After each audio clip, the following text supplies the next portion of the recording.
Jika ini diterusin, maka dia akan masuk ke level ketiga. Ke level ketiga itu dimana sudah berbarengan sama psikosomatisnya dan sudah kena gangguan lambung. Tinggi adalah anxiety. Udah general anxiety disorder, jadi udah takut akan semua hal, takut akan pikirannya sendiri, ditambahkan takut akan ketakutan dia.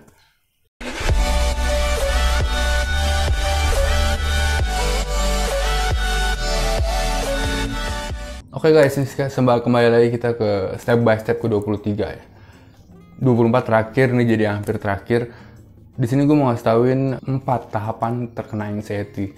Jadi nanti begitu saya kasih tauin, kamu bisa ngelihat kamu di level mana. Oke, kalau kamu masih di level atas, berarti kamu harus ngulangin lagi step by step nih dari awal. Ya pokoknya dari sini kamu bisa melihat gue kurangnya di mana, gue masih apa gitu. Itu tujuan gue buat video ini ke 23. Sekian dulu 4 tahapan orang terkena anxiety. Yang pertama, dia punya sifat. Dia punya sifat anxiety. Sifat anxiety itu kayak gimana? Kayak dia mencemasi hal yang belum terjadi, dia pemikir, dia sombong, dia perfeksionis, dia ngototan gitu. Dan itu akan ada semua di playlist gue yang sifat anxiety. Playlistnya bisa lihat di sini. Oke, nah dari situ orang tersebut tidak merasakan apa-apa, dia hanya cemas. Oke. Jadi kayak kehidupannya dikontrol sama kecemasan. Udah, gitu doang. Kamu bisa nonton video saya yang ini, ya. Ini ada anxiety test Indonesia. Kalau kamu lihat komennya di situ ada yang ngomong, saya yes 7 tapi saya tidak merasakan apa-apa. Saya yes 6 tapi saya tidak merasakan apa-apa. Itu dia, karena dia masih di level 1. Ini level 1 ini saya sebut IWS atau Early Warning Sign of Anxiety. Jadi dia sudah mempunyai early warning sign untuk dia bisa anxiety. Saya juga dulu begitu, saya mempunyai sifat IWS ini dan saya nggak tahu. Dan akhirnya terkena 3 beruntun masalah hidup, ya. Dan akhirnya saya kena anxiety. Mungkin coba kamu yang kena anxiety sekarang yang nonton video ini, coba kamu perhatiin, inget-inget zaman dulu pas kamu pertama kali kena anxiety. Apakah benar kamu kena 3?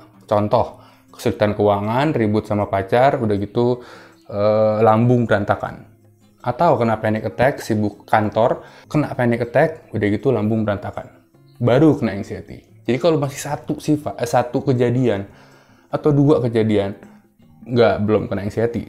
Tapi bisa kena, karena kamu punya IWS ini. Makanya saya sebut ini early warning sign of anxiety. Oke? Jadi awalnya dari sifat. Kalau kamu nggak punya sifat ini, kamu nggak akan kena anxiety.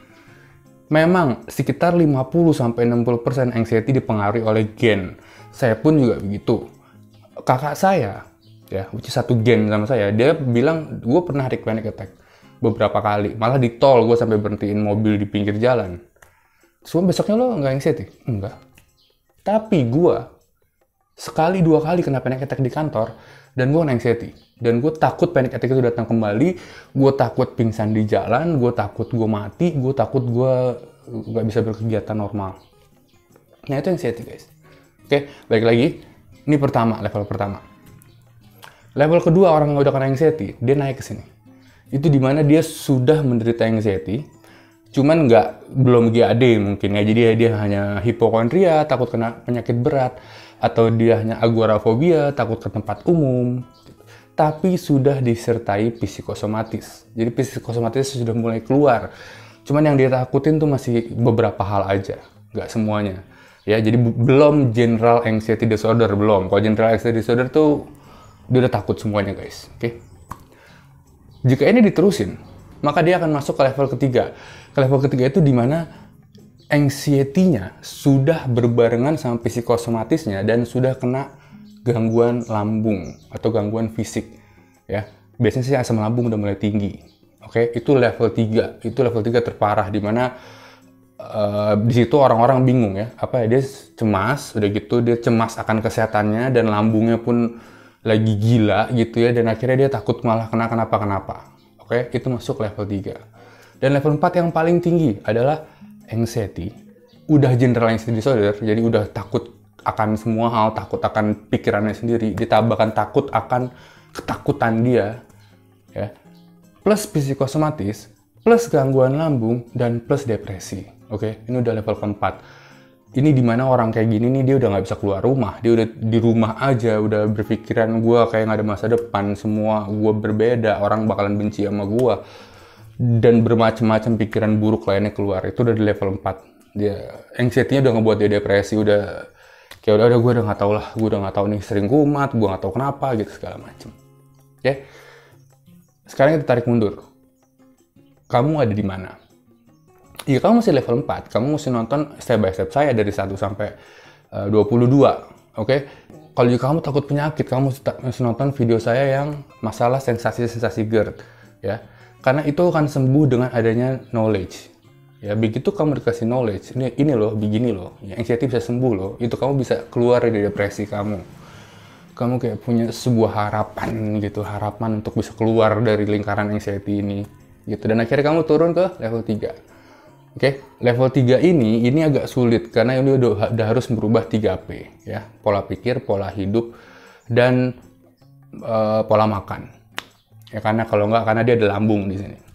Jika seseorang kamu sudah bisa merubah 3P, sudah disiplin 3P selama 2-3 bulan, pasti kamu turun ke level kedua, di mana anxiety-nya udah nggak gitu jarang nongol gitu. Kamu bisa berkegiatan, tapi kadang-kadang nongol. Dan kamu udah tahu, oh nongolnya ini gara-gara gue kurang tidur, atau gara-gara gue telat makan, atau gara-gara apa. Tapi kamu sudah bisa kontrol anxiety kamu. Kamu udah tahu, oh ini hanya anxiety, nongol-nongol ya udahlah. Gitu. Diemin aja juga lewat. Atau begitu kamu panic attack, kamu tahu, oh gue telat makan, kamu tinggal lari ke warung terdekat dan sembuh. Oke, itu kedua. Nah, yang paling parah adalah begitu kamu kelar kedua, ya udah nggak ada sensasi lagi. Kamu nongol ke IWS lagi, kamu balik lagi ke early warning sign of anxiety. Dan ini yang membuat orang banyak relapse. Oke? Relapse itu adalah terjadinya kumat kembali anxiety selama bertahun-tahun udah sembuh, saya gitu kumat lagi. Ini karena dia tidak merubah IWS-nya dia, karena dia tidak merubah sifat-sifat anxiety. Makanya di buku aku tulisannya 4P bukan 3P, karena 3P ini untuk yang level 2 dan level 3. Sedangkan jika kamu sudah tidak ada masalah sama anxiety, tapi kamu masih mempunyai sifat anxiety, ya, itu P keempat itu yang ada di sini. Gitu. Nah, ini saya udah bikin listnya sendiri di video ini, namanya sifat-sifat anxiety. Kamu bisa ngeliat sendiri sifat apa yang mesti dibuang di situ biar kamu nggak kena anxiety lagi. Oke, nah saya minta kamu sekarang lihat kamu ada di posisi mana. 4, 3, 2, 1, dan kamu harus lihat di YouTube aku, di playlist aku. Di playlist aku udah jelas banget guys, sudah tinggal klik nama Erick Wibowo, klik, terus masuk ke playlist, terus disitu udah jelas tuh. Aku udah bedain semua playlist.